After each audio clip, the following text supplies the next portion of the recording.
កម្មវិធីផ្ដល់ប្រឹក្សា Digital ស្ដីអំពីអាហារូបត្ថម្ភសម្រាប់គ្រួសារផ្ដល់នូវចំណេះដឹងអំពីសុខភាពមាតាទារកកុមារតូចនិងការតាមដានការលូតលាស់របស់ទារកនិងកុមារតូច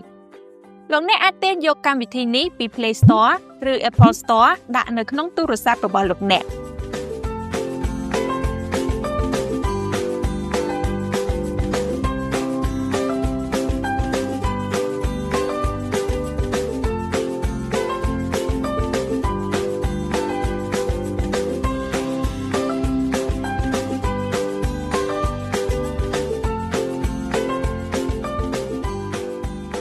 នៅពេលដែលលោកអ្នកចុចទៅលើកម្មវិធីផ្ដល់ប្រឹក្សា Digital ស្ដីពីអាហារូបត្ថម្ភសម្រាប់គ្រួសារនៅលើទូរស័ព្ទលោកអ្នកនឹងទទួលបាននូវសំឡេងស្វាគមន៍និងការណែនាំពីរបៀបប្រើប្រាស់កម្មវិធីនេះសូមស្វាគមន៍មកកាន់កម្មវិធីប្រឹក្សាអាហារូបត្ថម្ភសម្រាប់ម្ដាយនិងកូនសូមស្ដាប់ការណែនាំអំពីការប្រើប្រាស់កម្មវិធីដូចតទៅសូមចុចប្រអប់ពណ៌បៃតងសៀវភៅសុខភាពទារកនិងកុមារតូចដើម្បីទទួលបាននូវចំណេះដឹងដែលរៀបចំឡើងដោយអ្នកជំនាញនៃកម្មវិធីជាតិអាហារូបត្ថម្ភនៃក្រសួងសុខាភិបាល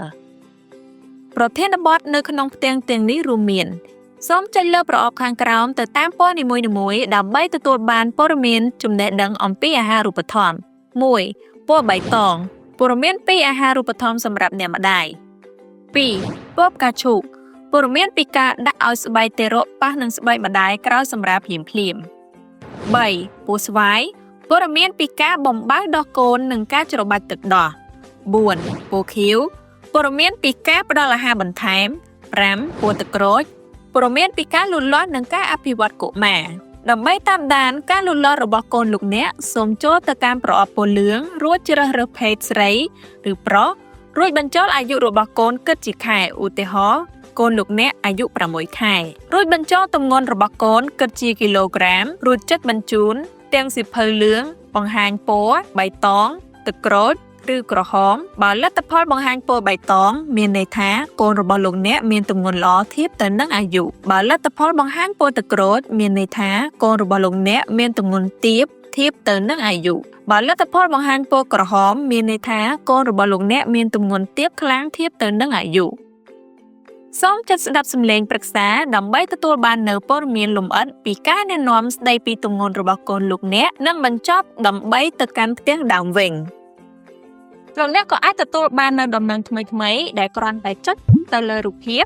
និងប្រធានបទដែលលោកអ្នកចង់ដឹងបន្ថែមរួចចុចសញ្ញាបូកដើម្បីពង្រីកឬសញ្ញាដកដើម្បីពង្រួមរួចចុចសញ្ញាព្រួញដើម្បីត្រឡប់ទៅទំព័រដើមវិញ